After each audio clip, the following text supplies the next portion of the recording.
Well.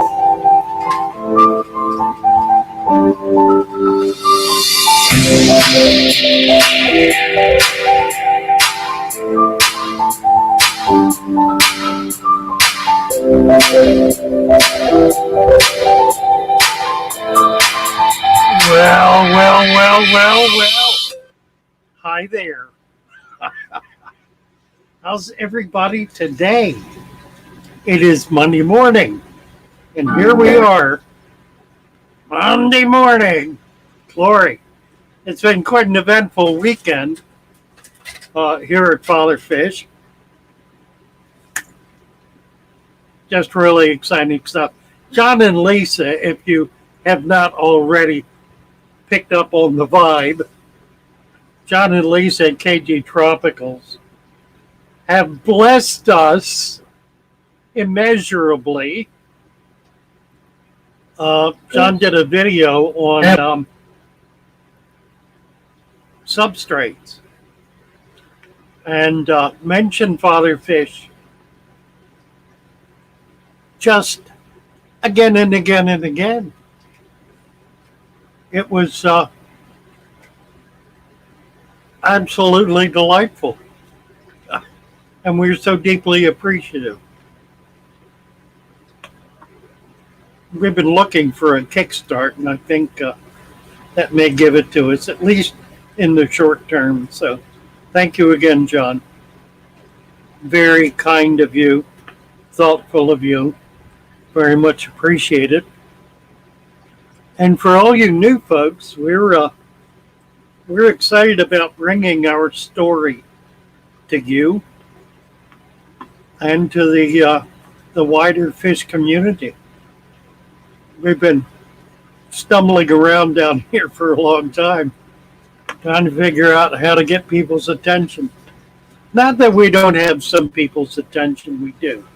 We have probably one of the most vigorous support communities that exists on YouTube.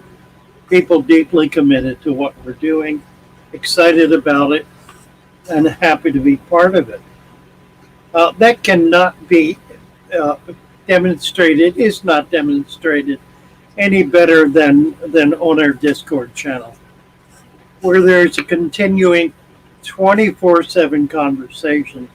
And I tell you what's really interesting about the Discord channel is that it is bringing up a group of fish keepers who are knowledgeable, experienced, and trained in being able to help others in very positive ways.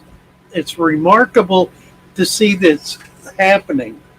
One of the things that we set out to do when we created the Discord channel was to provide a way for people to be able to get help when they need help. And we're doing that. Now we have some real experts on there, people like Stephen the biologist. We have a couple of people who are very highly trained, professionals. But we also have a growing group of people who are just regular hobbyists, who take their hobby very seriously, who are looking at these issues very seriously and learning how to help others. It really is happening. And it's very, very gratifying to see that and to see the growth and the development of some of these people as they are able to reach out and provide genuine support and genuine help to people who are having problems. So, Jane, let's see who's here. Let's see, we've got Rohan. I don't remember who was here first. No, here, I can do it over here. Yes, Rohan was first. Yes, hello, Rohan. Rocco. Hey, Rocco. Happy to see you. Naresh. Hello, Naresh. Hannah Robinson. Hannah is one of the folks over on Discord who's just Um, a real pro. She's really kind of taken hold and doing some wonderful stuff over there. John Sua, John Sua vlog. Good to see you, John Sua. Maple Street. Hello, hello, hello. Happy to see you, Maple Street. By the way, I want to get you up here anytime you're ready, Maple Street, anytime. Uh, I did not post the link this morning. Let me do that. Mary may show up today. I don't know. She and her hubby are out looking for a trailer to live in. They are hopeful. Let's see. I need to get down to the bottom here. Here it is. I want to pin this. There we go. We have the link pinned to the top. Oh, goodness sakes. What a mob. We got 21 in here so far. Hannah Johnsua, Maple Street. 3G. Hello, 3G. James Green. Thank you, James. J-Dog. Good morning. Ben DeGroot.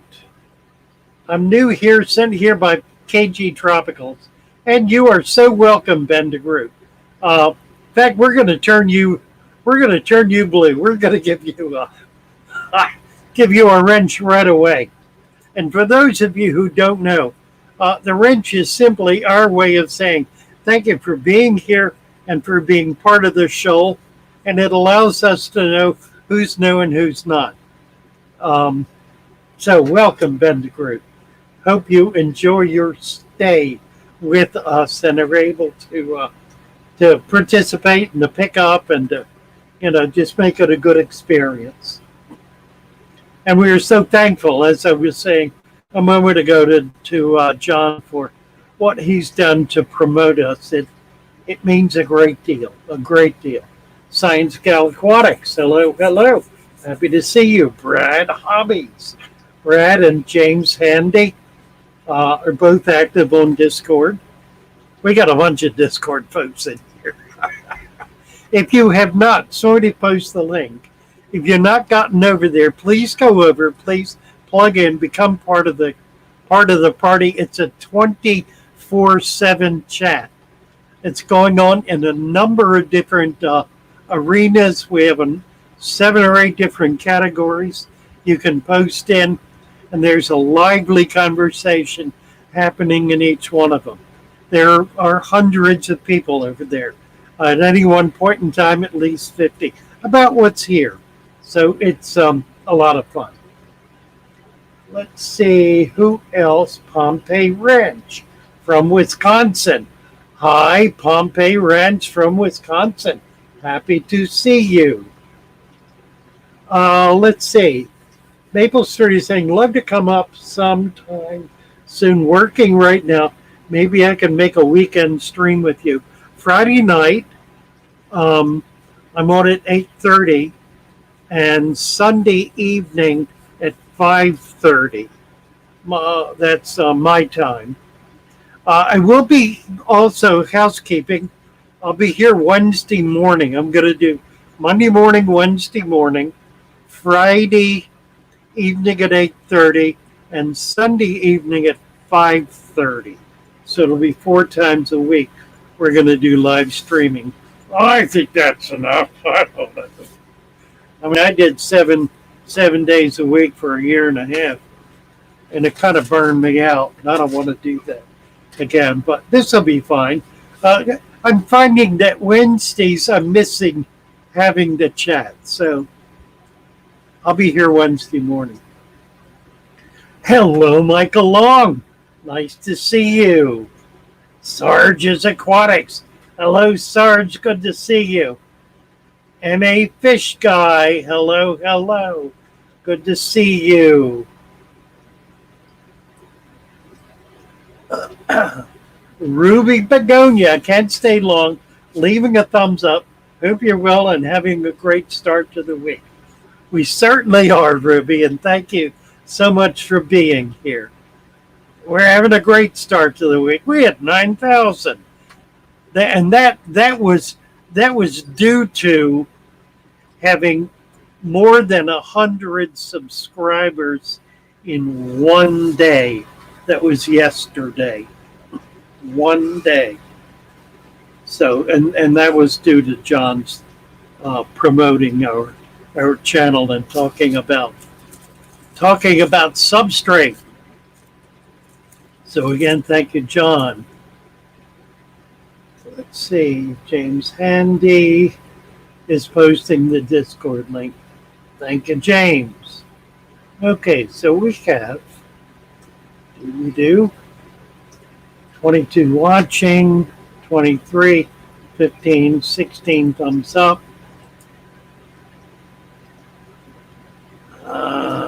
Right.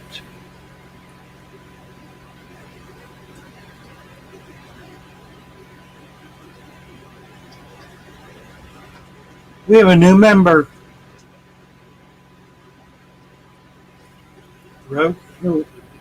Pompeii Ranch. Welcome, Pompeii Ranch. Thank you so much for, let me see if I can find him here. There we go. Right there. Welcome, Pompeii Ranch. So, brand new YouTube member. Bravo. Appreciate it very much. As a YouTube member, you get first class accommodations on Discord. It also allows you to get some special things we put out from time to time, kind of members only videos.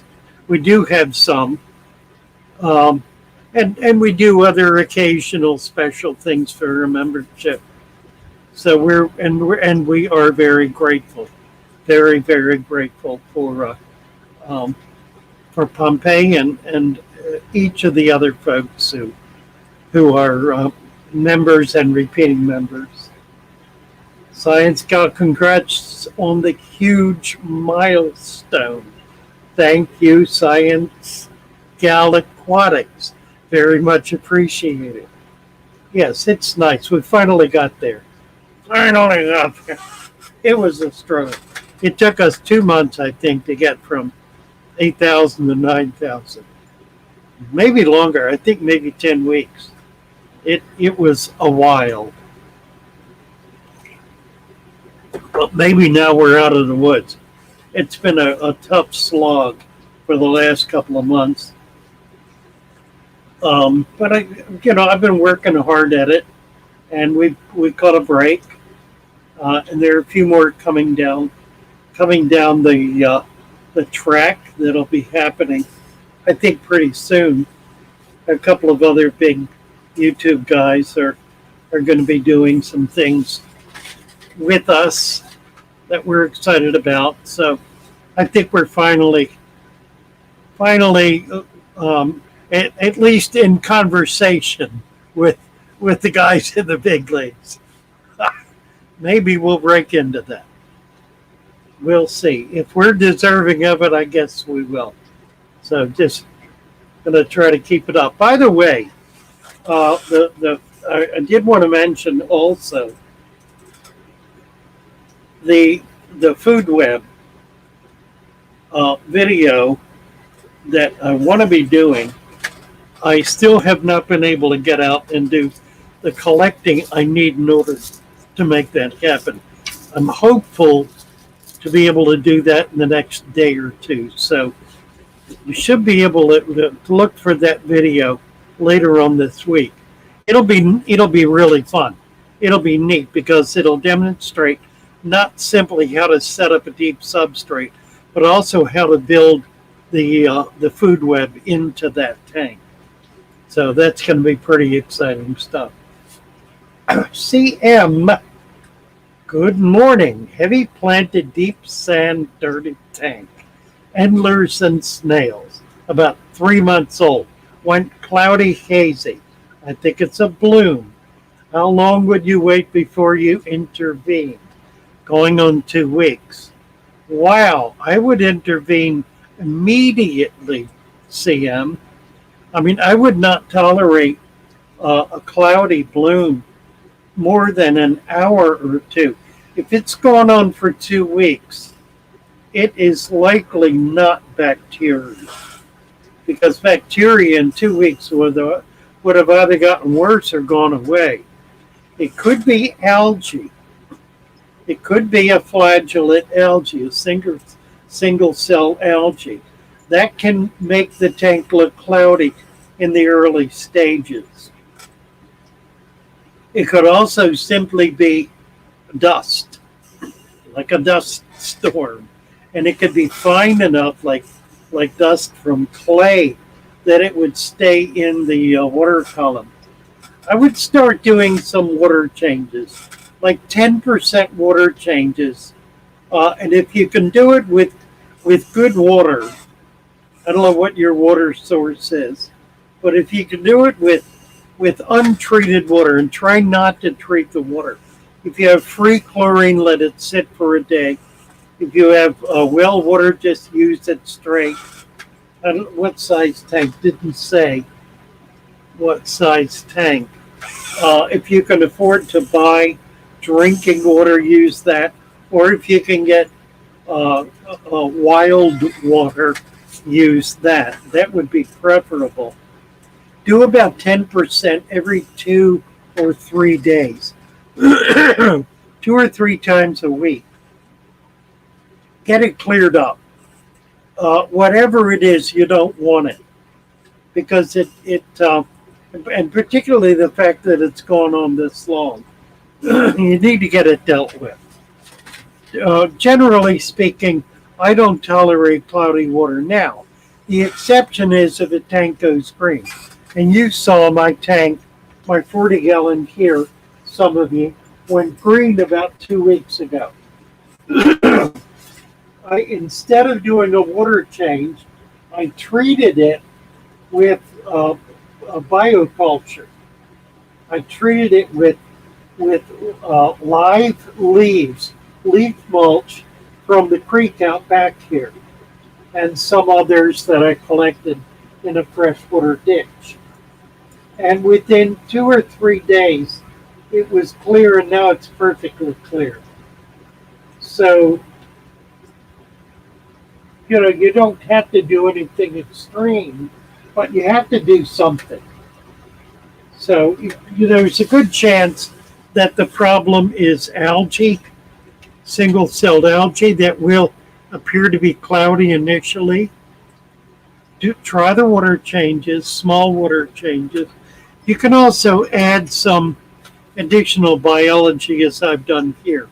Try adding some, if you had set up a resurrection jar, then pour some of that in the tank. Give some of the microfauna a chance to see if they can't clear it up as well. But small water changes, 10% every few days, is going to make a difference, and it could immediately clear it up. He has a 15-gallon column tank. 15, that's not a lot. A gallon, 1 gallon of water. Do 1 gallon every 2 or 3 days. Every 2 days is great. Just make sure it's water you can trust. You don't want to put chemically treated water in there. I know there's that the dechlorinators are widely trusted, and I think generally they're okay, but a lot of them have additional products in them. I use straight sodium thiosulfate crystals, which I sell. It's available on Get Kills. Will soon be available on our new website that's going to be up. J-Dog is working on it diligently, and within by the end of the week, we're going to have fatherfishaquarium.net up and running as a website. It's going to be a fun place. It'll be a hub. It'll be a source to go to kind of discover what's going on and link up with everything else. Let's see. Let me back up a little bit. Ditto. CMCM. C. Morrison. Can I use rainwater in my tank? Yes, absolutely. Um, Use it for top off unless you have fish that require a low pH and a very low KH. Use it for top off. The problem with rainwater is it contains no minerals and may in fact contain some acidifying factors, which could further reduce your pH. So you want to be somewhat careful with it. It's fine to use. Use it for top off. Distilled water, rainwater, RO water, they're all good. You can use them for top off. That is to say, when the water evaporates, use that. It's perfect because it's not going to change your water parameters. It's going to keep them pretty much where they are, and will keep it from becoming harder. If you simply add hard water to hard water, eventually it'll turn into the Dead Sea, and you don't want that. So add distilled rain or RO water for top off, and you'll be helping to maintain the stability of your tank. Patricia Powers, hello, hello, hello. Nice to see you. Naila K. Dinah Walstead says not to use more than a half inch of sand. I believe so as not to make an anaerobic environment. What's the reason you recommend 2 inches of sand? Dare I get into this? I guess I dare. All right, here's the deal. Let me put this up because it's a really good question. Naila, if you read, I don't know whether you got that comment from something she has said recently or from her book, because she has made some comments recently about sand. The book talks about anaerobics, and it talks about anaerobics in two different contexts.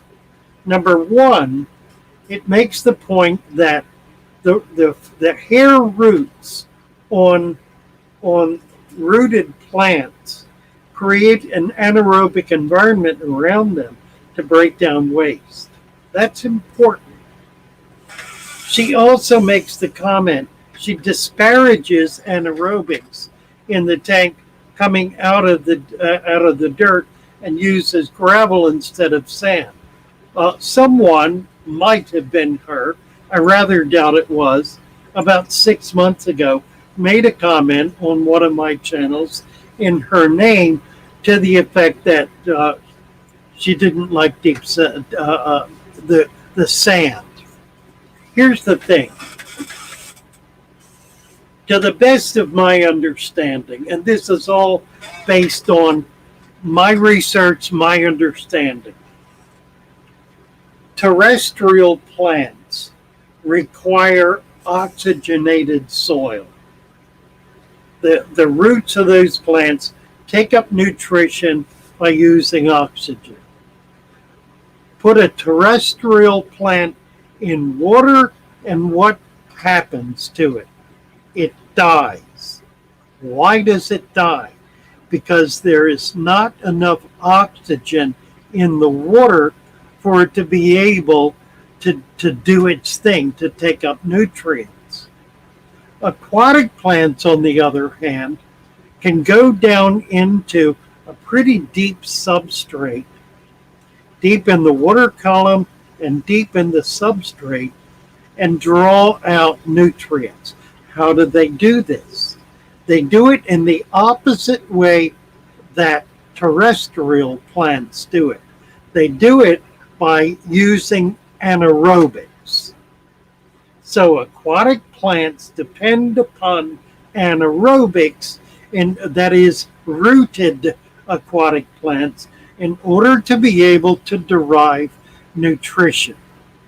It's really as simple as that. Now, that is either true or it is not true. And it may be true kind of halfway. In other words, it may be that those anaerobics, so called, that I refer to as anaerobics, are in fact a very low level of oxygen in that substrate, capped with sand, making it perhaps even lower, resulting in plants deriving nutrition from an environment that is virtually anaerobic, while it may not be utterly anaerobic. Roman Chirac just popped in. I think he probably has something he would like to contribute to this. So let's see what he's got to say. Hi, Roman. Good morning, Father Fish and all my fishy friends. Nice to see I wanted you. to show you this, my resurrection refrigerator drawer with Yes. the sun shining in through the window in the morning. Yes.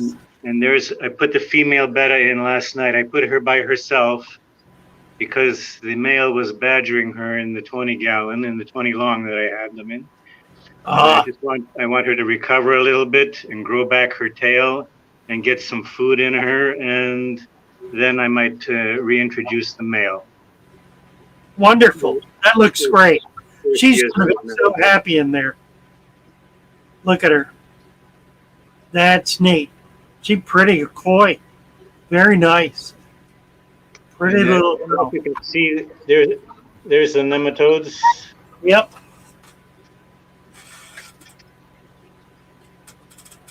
That's all I have to show you today. I'll say thank you very much for letting me come up and show you. I love it. I love it. Nice to see you, Roman. Thank you very, very much. Bye-bye. Amazing. So what Roman has done, he's taken the resurrection container that he made up back Easter and has now put fish in it. So he's creating a food web that he's going to add some bettas in, which is a perfect fish to put in that kind of tank. Absolutely perfect. He's going to put the male in. If they spawn, those babies are going to be able to find all kinds of food in there. Excellent, Roman. Really excellent. Let me back up a little bit. Tam Shepard. Hello, Tam. John Maud from Australia. Hello, John. Nice to have you with us. Melvin Reef. Hello, Melvin. Matt Junganellen. It's afternoon over here in Junior. Neil. Thank you very much. Matt. Patricia Powers. Looking for fast-growing plants that grow in hard water. The plant at my fish store says Vallisneria will struggle because they like softer water. Not my experience. My experience is that Vallisneria does extremely well in hard water. This tank, for example, I pulled a lot of it out. In fact, I've got a lot of it in here now. These are hard water tanks, and the Val is just, that's Sag in there. This is Val in here. There is still some Val in there. I pulled a lot of it out and moved it along because people were complaining to me that I didn't have higher order plans. So I'm trying to achieve that. But no, that's not my experience. In fact, I found that Vallisneria does extremely well in brackish water. So you might try it and see how it does. Put 2 or 3 in. Don't make a big deal out of it. Just get a couple and try them. It'll either go or it won't. Let's see. Tam Shepard, James Handy, Snake Pliskin. Snake had a really interesting comment yesterday, which I don't remember, but I noted it. and turned to blue because of it. Snake, if you want to repeat, I think it came on at the end of the stream and we were not able to respond to it. But he's back today. Nice to see you. And please remind me of the comment you made yesterday. He has 240 ppm alkalinity in his cichlid tank. 240 parts per million alkalinity.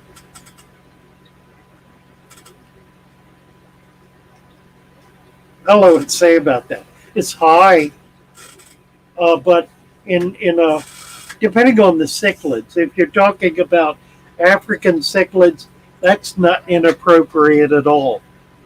That level of alkalinity is very appropriate for Malawi and even Tanganyika cichlids, as well as some of the other island and lake fishes in Central Africa. Matt, 2-inch Sandman. Yeah, where's my belt? Here we go. Ringing the sand bell. Somebody made the comment yesterday that I must have been ringing the sand bell all through John's video. And it certainly was in my heart. Thank you. There. Hope that didn't burst anyone's eardrums. Tam Shepard, water with Steria is great. I have hard water though, and my valve grows great. Yeah, water with Steria is terrific. Water Sprite is terrific. Kabamba, Anacris, they all do well. Hornwort, they'll all do well in hard water. Let's see. Monster Fish Gal. Hello, hello, hello. Happy to see you. James Handy, GH or KH or TDS.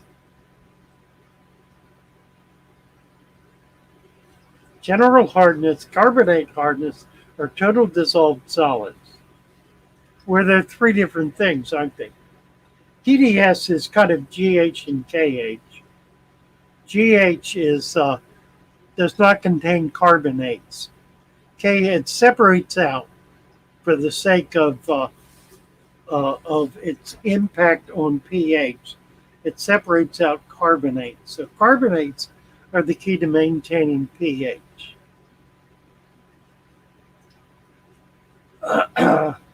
Thank you, Word Dunlap, saying happy birthday. It's like a birthday, isn't it? Thank you, Word Dunlap. Blake's here. Hey, Blake. Nice to see you, buddy. Good to have you with us. Blake has a remarkable website. He's a brilliant young man, a terrific aquarist who is providing all kinds of very helpful advice and very supportive information on his YouTube channel. Great videos, great live streams. He plays games. He's an inveterate game player, and it's so much fun. He does kind of like TV guessing games where you build points and so forth. It's really kind of beyond me. I don't understand how to do that, but it's brilliant, it's effective, it's fun, and you need to check it out. Make sure you get over to Blake's. Post your link, please, Blake.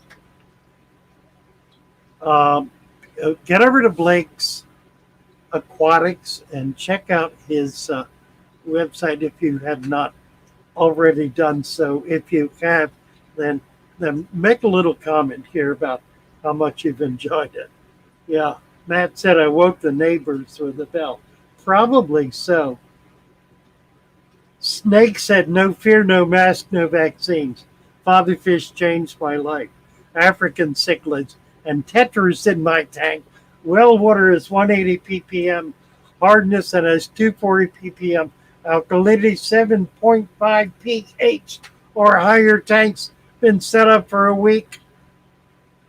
Right, that was it. That was cool. Somebody else made a comment today on Discord, and it blew my mind, referring to yesterday's discussion about snails. And the young man who popped in with, "How can I kill my snails?" And the comment, I need to look at it. The comment was, he didn't realize, what was it? I'm looking for it, and I'm probably not going to find it, sadly. It was just amazing. He didn't realize he was in the pro-life group. Brilliant, brilliant. I'll have to, somebody will have to pop that up for me. It was sheer genius, as was Snake Plissken's comment of yesterday. Oh, he was talking about spiritual, I think, the spiritual nature of what we're doing here.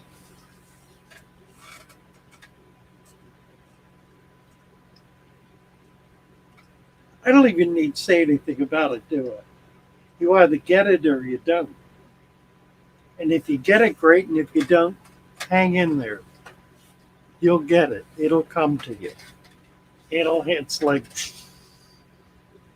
enlightenment. That's why I ask people to sit and look at their tank without doing anything. Don't, oh my God, oh my God, oh my, don't do that. Don't do that. Look at it. Just sit there. Sit, cross your arms, bite your fingers, and just look at it. Just watch it. And begin to understand what's going on. Now, as you develop, if you choose to develop a food web in your tank, it'll be that much more important to do precisely that. And you need to get some kind of lens.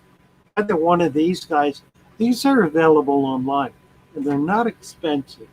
Only problem with them is this. I find that enormously irritating, and it's hard to stop it. I don't know what the problem is. I need to get one of those slotted washers that grips, because the washers that are on it don't grip it and it falls down. But these are wonderful. You can really get, and they go from like 10, there's a little, another lens on the inside and another lens here. I mean, you can get up to 100x with these. It's really pretty good. And on top of everything else, they have a light. Look at that.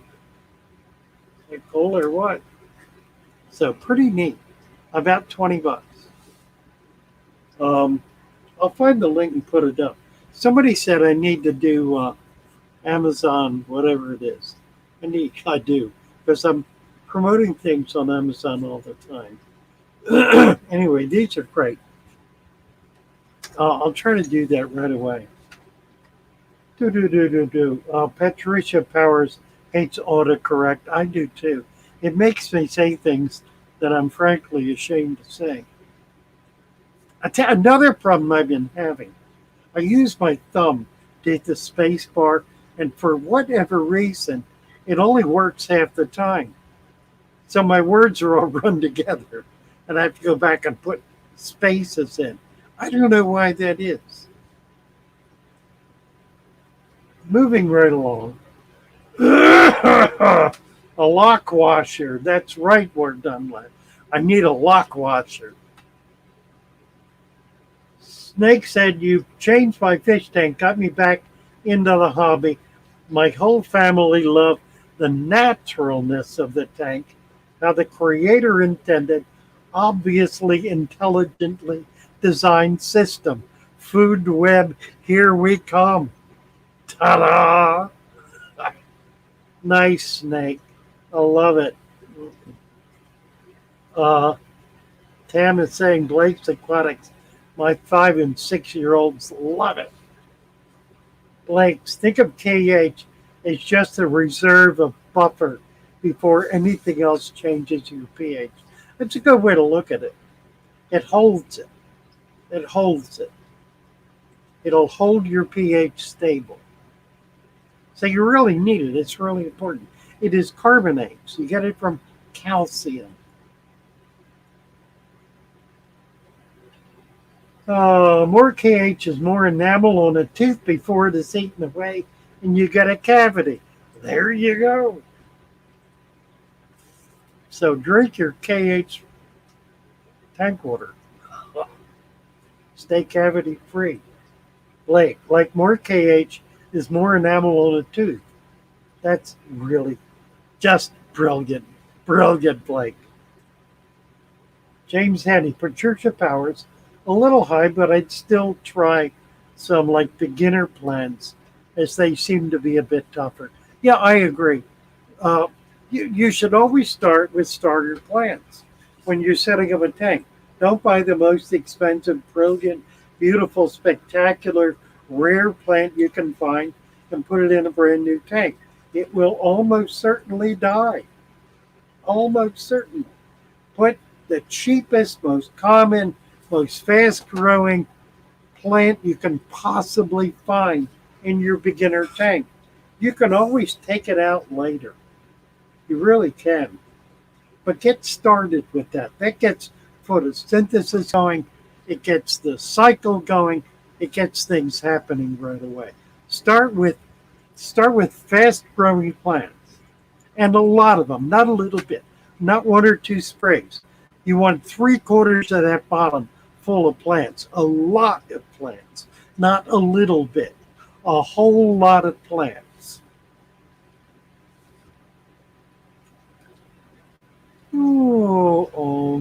Do. Color Guppies has posted an article about pH, KH, and so forth that we might want to look at. C. Morrison. KH in my tanks is low 1 to 2.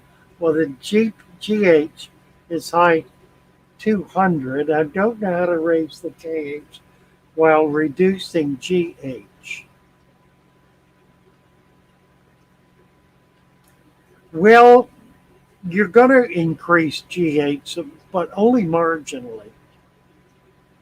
I would not worry about that. It would simply get more carbonates in there. Try to find a source of carbonate. Your pet shop will have in their saltwater section containers of carbonate or pH raising product. You don't want to use baking soda because it does too many things you don't want done. Try to get, you can do coral crushed orchard shell, that sort of stuff. Frankly, that's mainly what the product is that's sold. Don't worry about your GH going back up. If your pH is 8.2 and your KH is low, 1 to 2, then you really don't have a problem. In fact, your pH is higher than it ought to be. I would add some distilled water to it, or spring water, or rainwater. Just dilute it out a bit. You know? I mean, I don't think your KH is frankly that low, or your pH would not be that high. Just a thought. Monster Fish Gal, please hit the like. Where are we? Let's see. We got 44 watching. And we're at 34 thumbs up.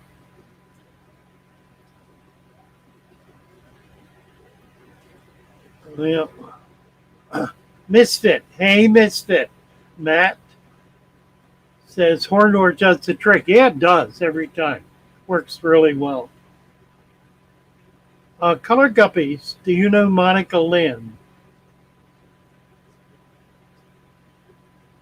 I think so. Color Guppies wants to know MFG. Do you know Monica Lynn? I don't know if she's talking to me or not. Snake cannot stand big box store. Told them about Dirty Think. They look at me like I'm crazy. Well, they don't know. They don't know. Harry Woodsman. How do I transplant a large Amazon sword? Can I just dig it up and move it? Yes, you can. Keep in mind that when you move a plant, the tiny little hairs that are on the roots, they are what actually is absorbing nutrients. And when you move that plant, every single one of them break off. Every single one of them are gone. So you can do this.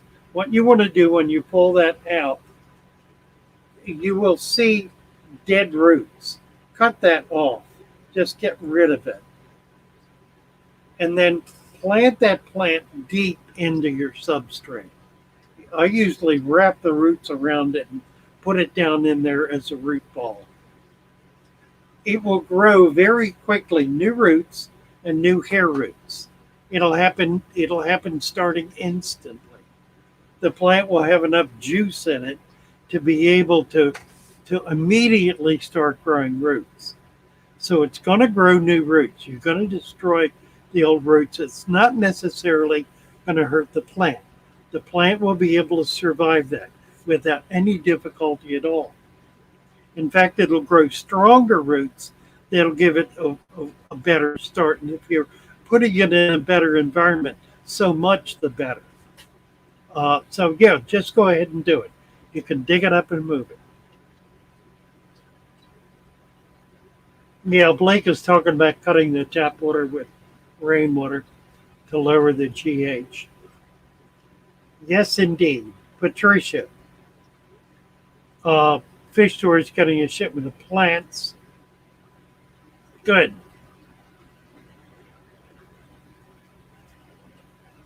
Oh, that was so. Note to Monster Fish Cow. Do you know Monica Lynn? Color Copies is asking you. She says no. Monica Lynn. Very familiar. Blake. Then you can add a KH buffer to stabilize the lowered pH. Yeah, if you find that lowers the pH by adding that, then you can add the buffer. Perfect, Blake. You're a genius, man. I love it. This kid he's got it. He's nailed. He's right on every time. Really sharp.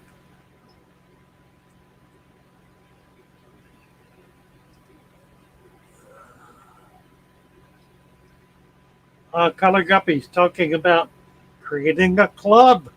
Wonderful. Oh, yeah. Snake is saying get large tank tweezers to move your plants. Yeah, this makes life so much easier. I do sell these. I think I got a bunch available. These, and I've also got the curved scissors that are pruning scissors for plants. But these are wonderful. You can get them online. I've got it. Well, it's lost now. My word. I don't even see it. It's down. I'll go rooting for that later. Oh, dear. Ah. Where are we at? 950. We're done. A big proponent of water wisteria. and Hygrophila deformis. Excellent. Right. Worry about pH if your pH is swinging around. If not, then it really serves a minimal purpose. Yeah, unless your pH is dropping precipitously, then don't worry about the cage. But if it is, then you need to get some carbonates in there. Emily, believe that Bentley recommends trimming roots to 2 to 3 inches when transplanting to help grow new roots. Absolutely true. Absolutely right. Paul C. Hello. Hello, Paul. Snake is saying Monsanto is destroying our natural lakes. Glyphosate gives everything cancer, copper sulfate for green grass. Rich Chicago people turning the fisheries into recreational boat lakes. Yeah, I know. Cesspools.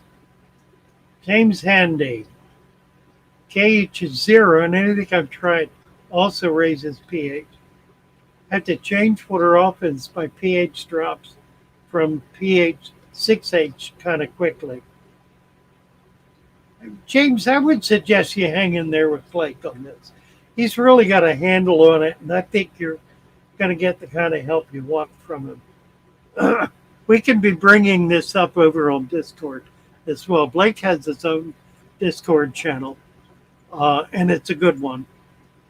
And we do correspond occasionally. So, Word Dunlap says, never stick your large tweezers in an electrical outlet.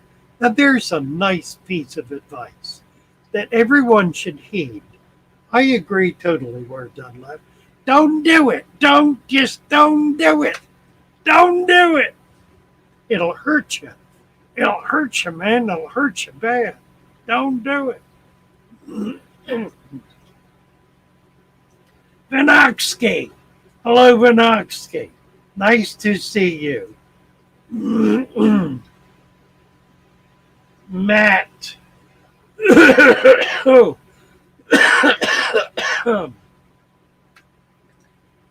Oh, dear. Cameron McNeil. Hello, Cameron. Could turn Cameron blue here.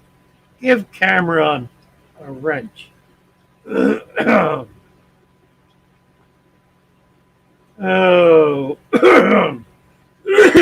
Oh, excuse me. Misfit. Father Fish recently got some jawfish for one of my personal saltwater tanks. Any good idea for a nice saltwater scape for them specifically? That's interesting. Well, that's not what I want. That's what I want. Saltwater. I got 2 little saltwater tanks here. Some of you have seen them. This rock is all Florida rock. Did not come out of the water. It came off the land. So it's not illegally taken. It's legally taken off the land. It's the same stuff that they use for road beds, except that it busted up. Luna World. What is that?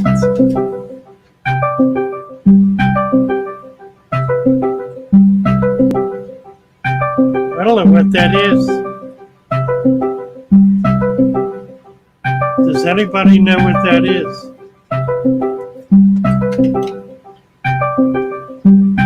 I think somebody's trying to call me. But it came through on my computer rather than my phone. Might have been Lee from England. I had asked him to call. Nope. Don't know what that was. Somebody tell me what that was.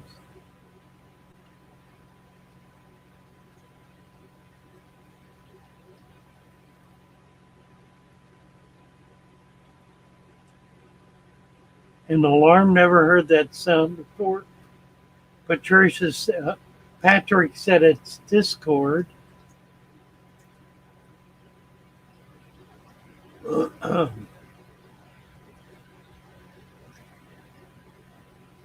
I don't know. I don't see anything on Discord.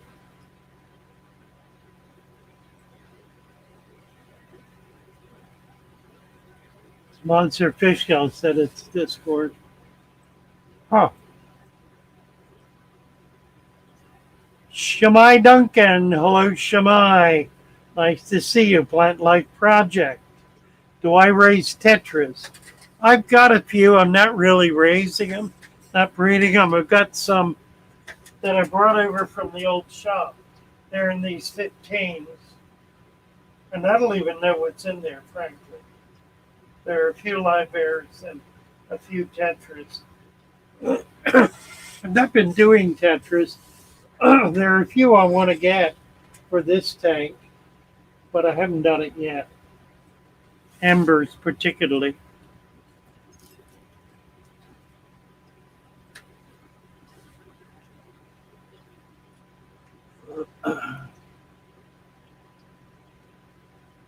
Oh. Sounds like a call on Discord. I don't know what that would be, though. How do you make a call on Discord? And I'm looking at Discord. I'm not seeing. Oh, Tommy D started a call today at 9:53. I just joined the call. Is he here? Are you here, Tommy? Always here. Tell me if there's anything I can do. Huh. All right. Somebody knew what I was. It was Tommy D. Who knew? Tommy Dendo. Let me get back to it. Just dropped off. All right. J-Dog, call me when the stream ends. Need to talk to you before I can go further. Will do. Rohan says, my tetras are a month old. The ones in a tub look like miniature tetras, but the other ones grow in a bucket are miniature. That's sad. Let's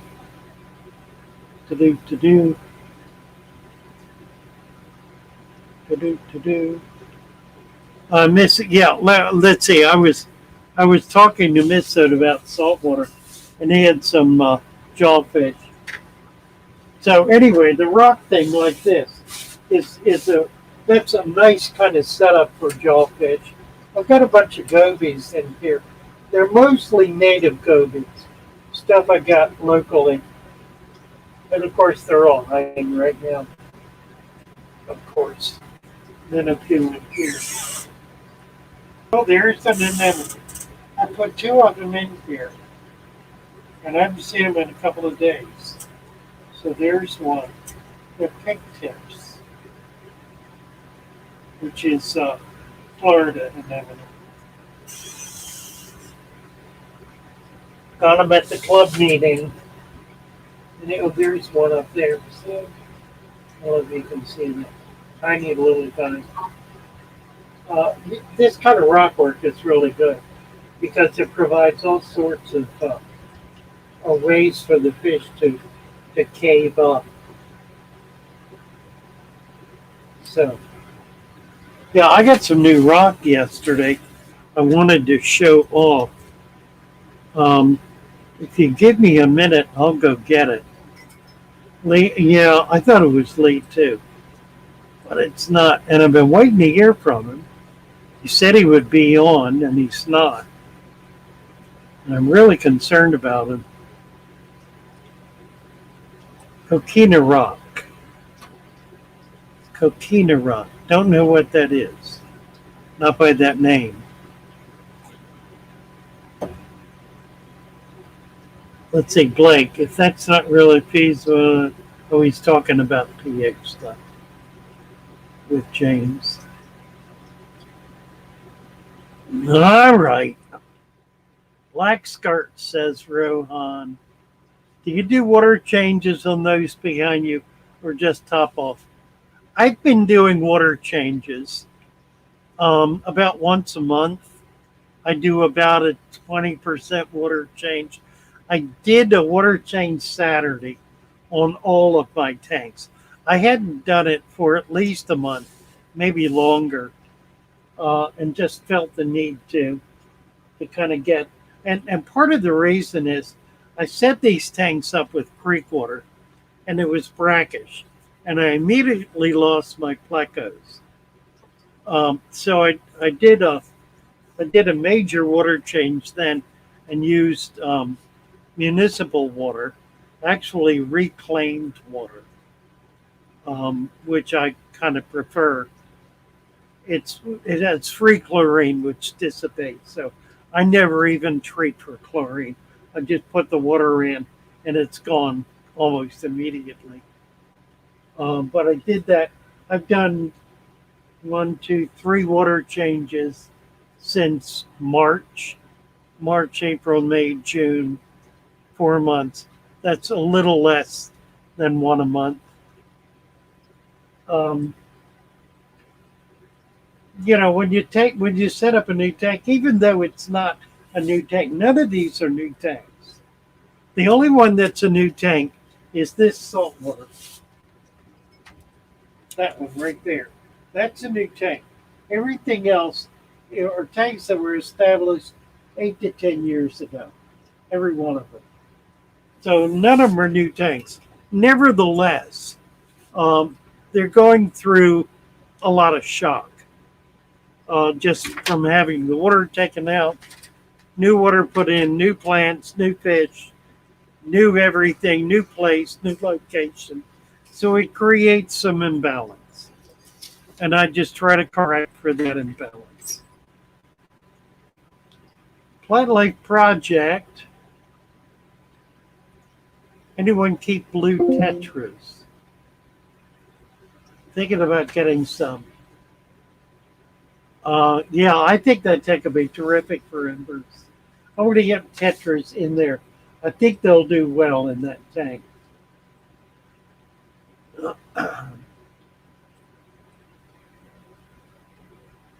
Uh,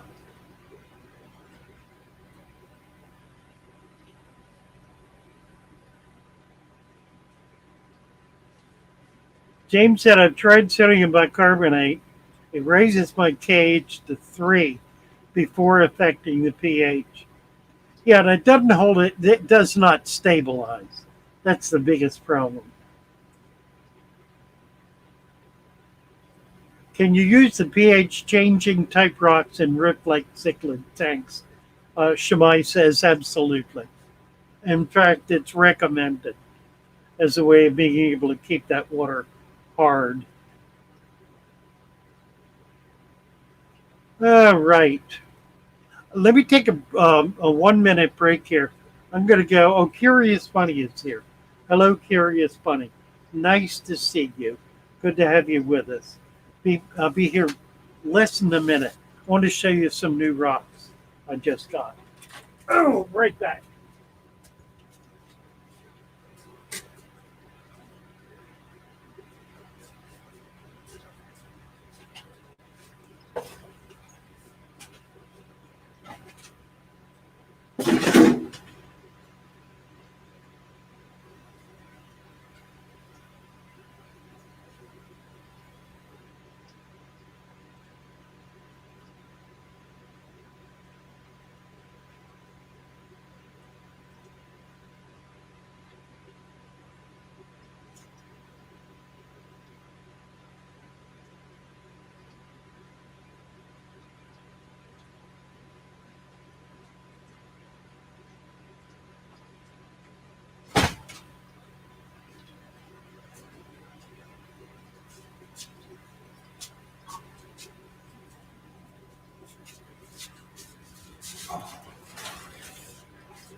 Oh, all right.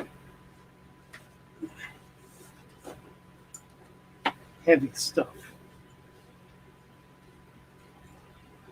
Look at that. Is that cool or what? Now this looks native to me. Not native, it looks natural.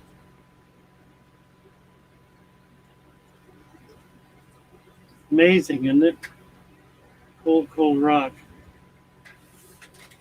Here's the other one. Ooh.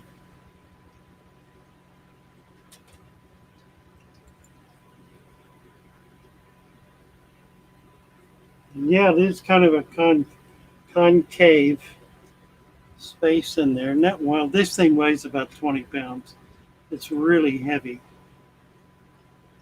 And I don't know what it is. Somebody said they thought it was aggregate, like man-made concrete, maybe. I haven't tried to hit it with a hammer yet. But it's whatever it is. It's a super cool rock. So just picked these up yesterday, and real excited about them. They're kind of big, but I got some bigger tanks, so got to figure out where I want to put them. Whew.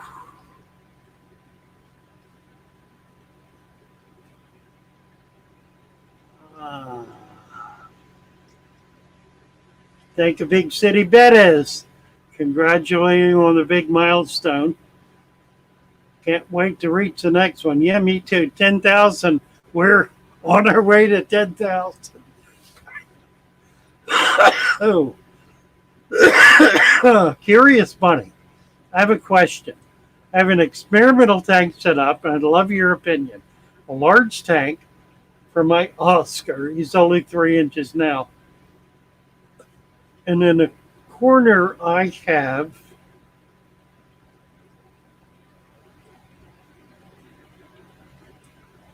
a small cave system in the same tank that spans about a foot by a foot with small 1.5 inch convicts. And they've spawned in there. I wanted them to feed to the Oscar.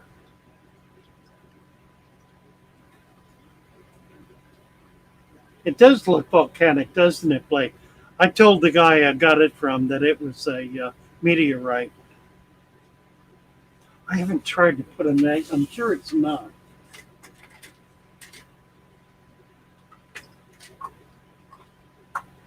No, it's no iron there. I tried a magnet on it, nothing. Lace rock. Chevy says lace rock. Okay. Which one, the first or second, or both?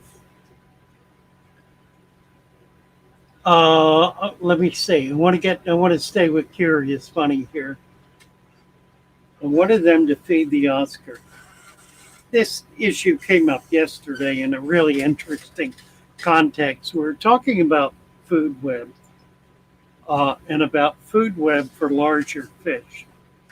And it is possible to do it. And Curious Bunny is kind of on the way to making this happen by putting fish in the tank that are prey fish, that are fish intended to be used as food. Now, in order to do that successfully, number one, you got to get the numbers right and have an adequate number of fish in there to be able to make that happen. But even more important than that, you've got to get the environment right. You have to have an environment in which the prey fish can be safe. Not 100% of the time, but a substantial portion of the time. The prey fish has to be able to get into an area that the predator cannot enter. That's critical. That makes it possible for the prey to survive long term and to be able to spawn, and for those offspring then to be able to feed the predator fish. Now again, it's a matter of numbers, being able to keep it up and keep it going. One of the things that people do to achieve this is guppies, something that breeds very fast and grows quickly. Or they'll set up a tank with goldfish and just keep putting them in for larger prey fish. That's not achieving the same thing, obviously. But if you have, for example, a segment of the tank that is extremely heavily planted, so heavily planted that the predator cannot get in there easily.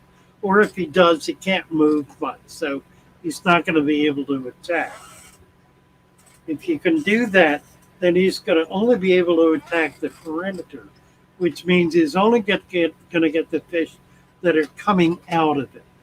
And that's really what you want. So think in those terms when you try to set up a food web in a tank containing big fish. You need, number one, a big tank. You can't do it in a little tank. Big fish, big tank. And number two, you need an extraordinary amount of plants. You can do it with rocks and other kind of hardscape. It's best done with plants. Maybe a mix if you like.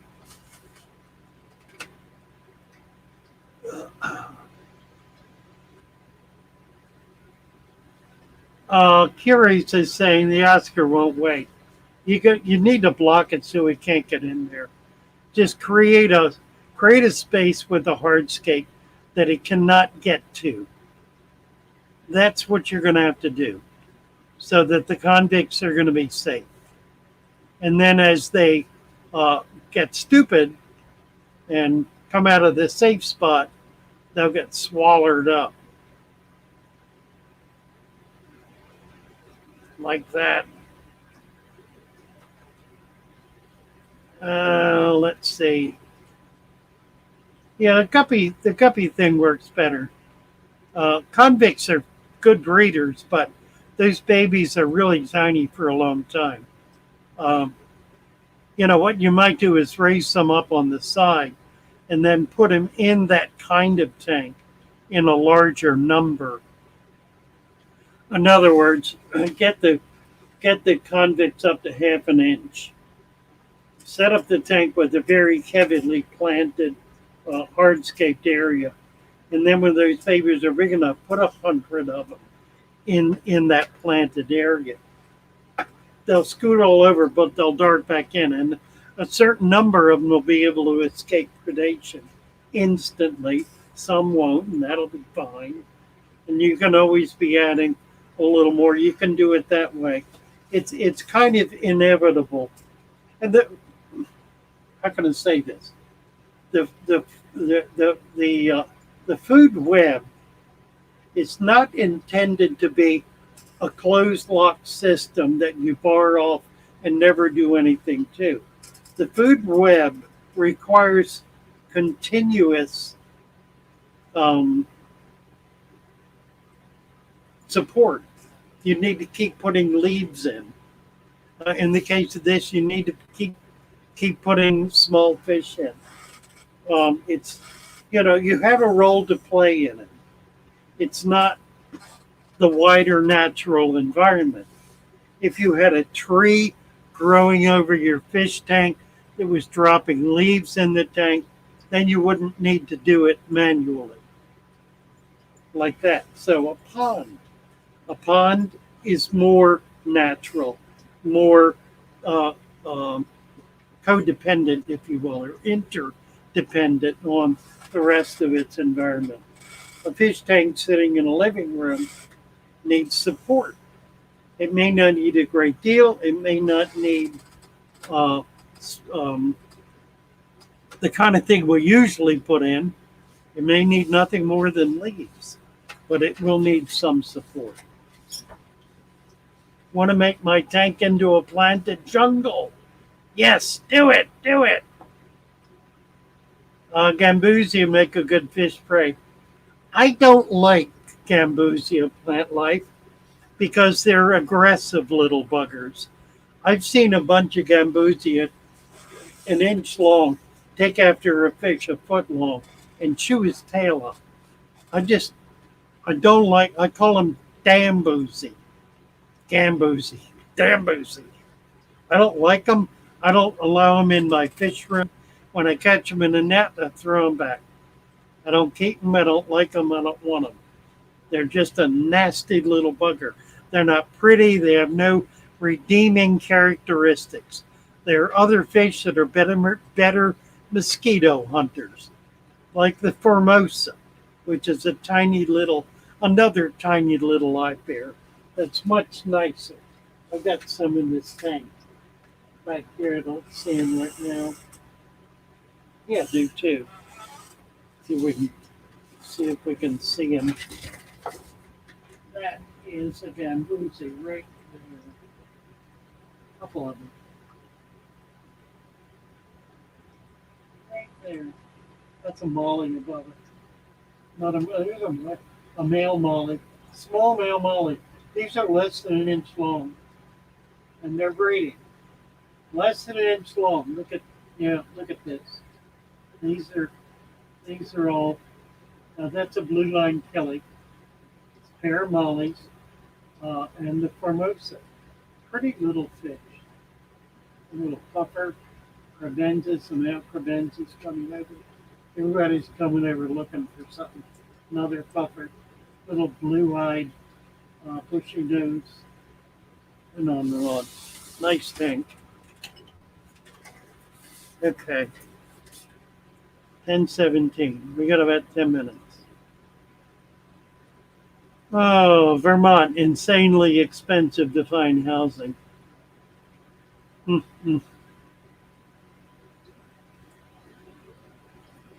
Everywhere. Until it moved to Tennessee or Arkansas or Mississippi. Tennessee or Arkansas, even Kentucky. Get out of the north. Just, he doesn't need to ski. You can go back and ski. Move south. It's nicer anyway. 1-year-old microworm, the rest is pointing to. Yeah, here we go. Microworm. That is 10 weeks old. 10 weeks. At the rate it's going, it'll last another 5 years. 10 weeks. You ever had a microworm culture like that? Thank you, Joey. Joey the genius. I don't know where she came up with that, but it is utterly brilliant. Summer's been very mild, curious, funny is saying. Tennessee has no state income tax. Neither does Florida. Tommy, did I just make a pocket call on Discord? I think you did, Tommy. Was that you? Yeah, we couldn't figure out what it was. Big City Bit is headed to Jacksonville. Gonna do an outdoor fish room. Very cool. Nice. Damn boozy. Right. Let's see. What else is here? Doobie-doo. Texas fish keeps them. Never seen one aggressive. You haven't kept Florida gambusi. At least not Southwest Florida.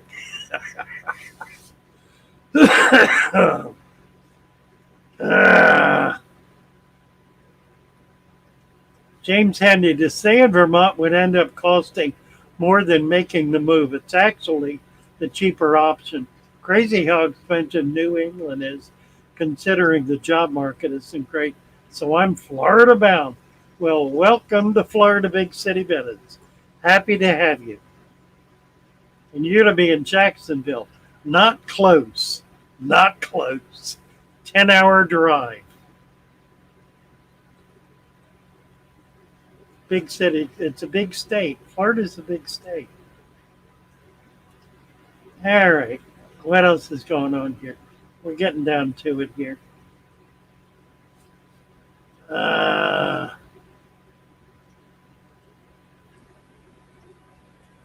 Here is funny. I have something very interesting to show you. You love sand. You love natural remedies that work. and you're interested in studying and perjury science. Okay, so you want to come up and show it? What do you want to do? Links at the top, Curious Bunny. I'll even post it for you.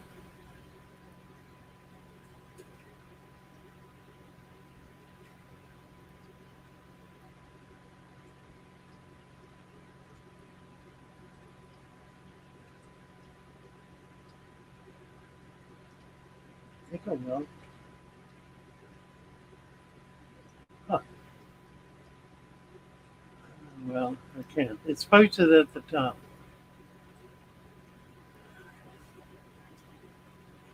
Send it on Discord. Yeah, you can do that. Interesting recent discovery, she says. Pursuing. I was wondering. JL, how can I join the Discord? Somebody want to post the Discord link? If you go to my YouTube homepage, under the community tab is a link for Discord. The third one down. Just click on that, and it'll take you to sign up, and you can go in. How far do I live from the Everglades? About a 2-hour drive. Not too far. Chubbs is coming up in a minute. Chubbs, I'm not gonna be here. Well, okay, I'll be here for another 5 minutes.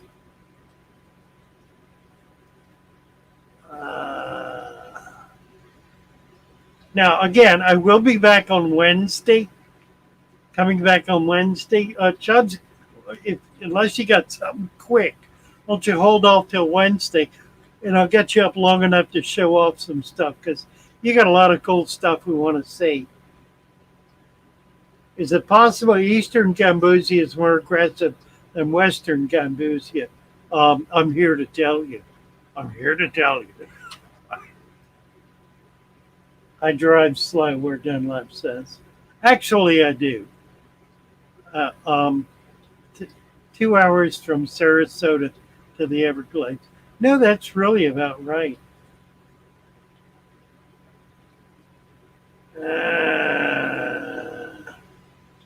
Tommy, a perfect place to pick up leaves. Yeah, maybe. I don't get down there enough to do any, and I've not been in years, frankly. Frank will be back in a week or two. We're going to do a trip or two to Everglades City.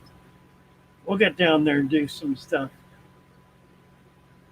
Curious Bunny is sending a video presentation of the study on Discord. Look forward to it. Green Machine Sweden. Been fishing a small lake all day. Green Machine Sweden is doing some very cool stuff on his YouTube channel. You need to get over there and check it out. Just really, really interesting stuff.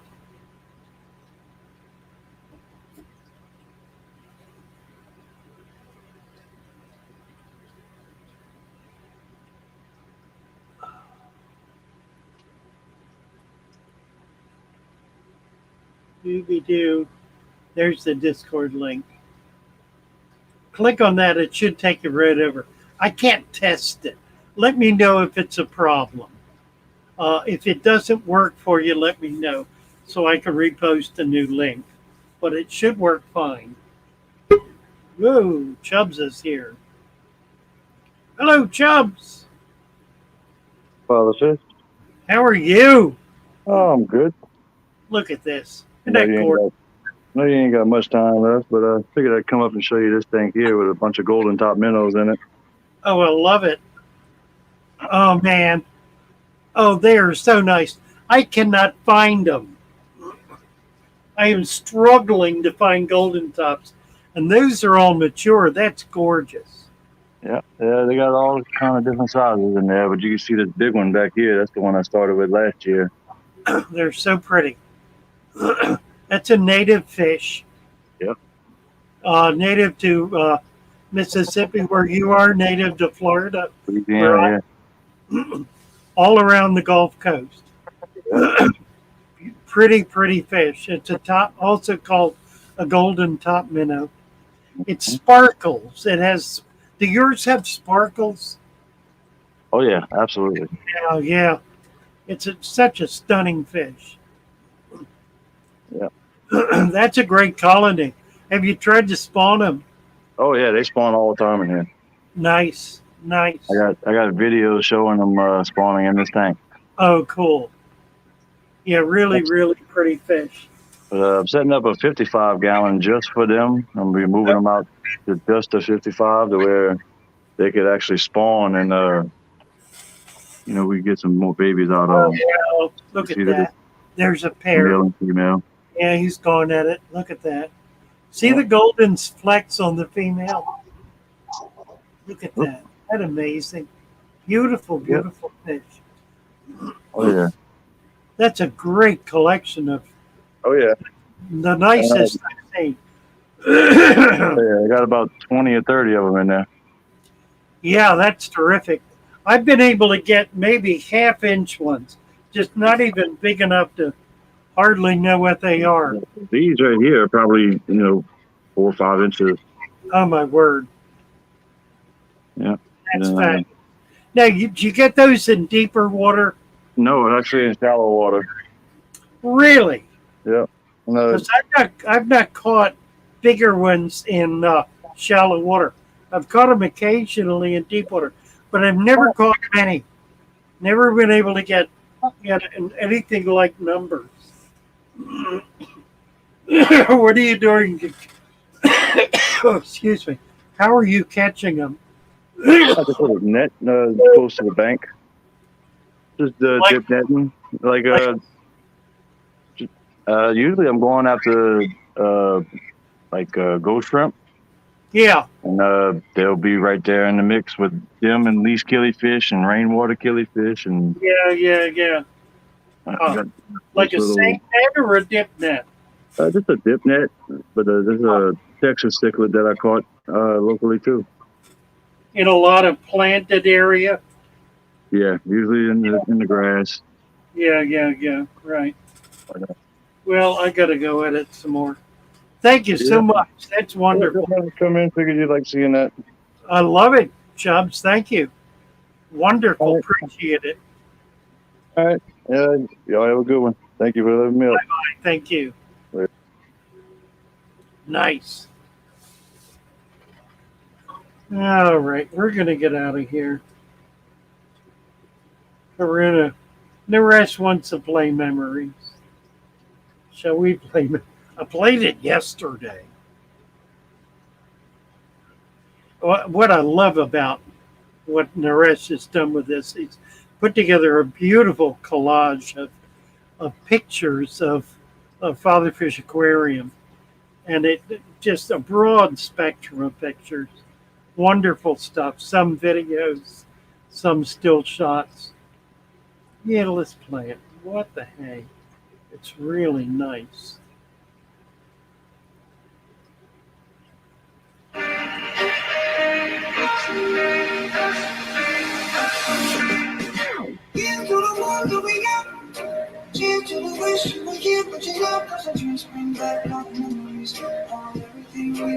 That's the first shot.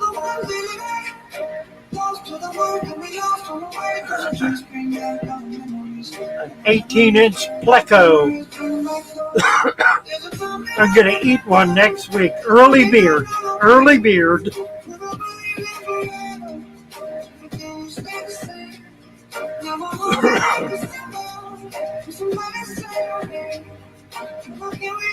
See the pothos on top?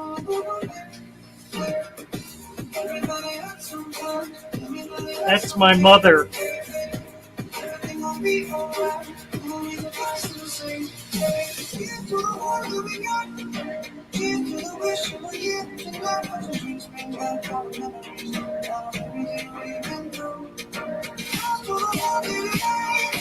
I love this.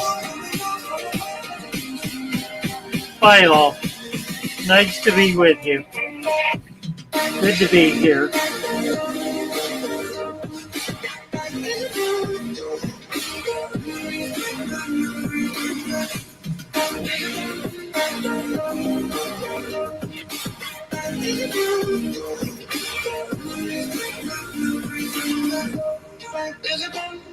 There's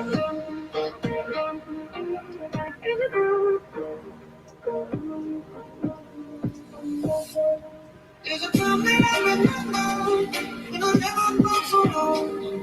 No call the engine to go for a stop.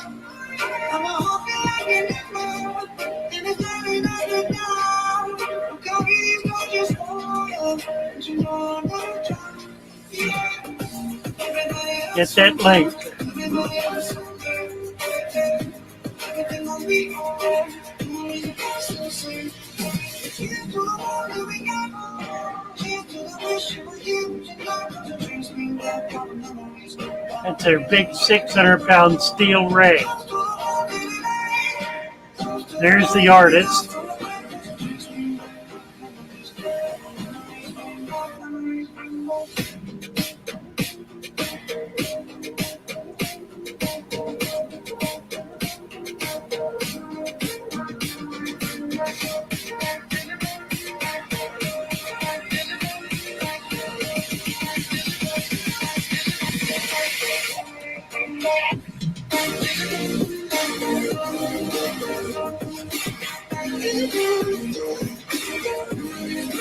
I love those birds.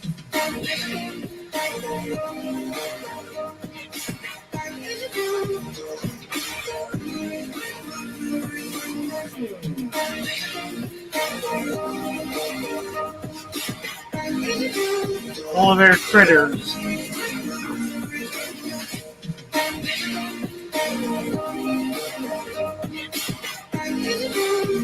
Tom.